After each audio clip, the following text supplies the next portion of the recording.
புலராத காலை தனிலே நிலவோடு பேசும் மழையில் நனையாத நிழலை போலே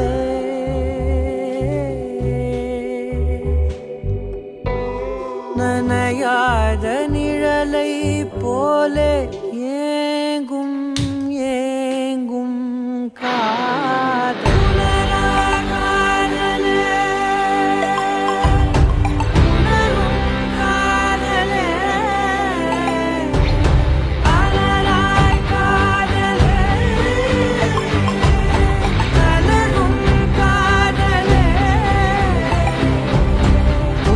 என்னும் கம்பளியை ஏந்தி வந்தே உன் இதழை என் இதழும் போர்த்திவிடும்.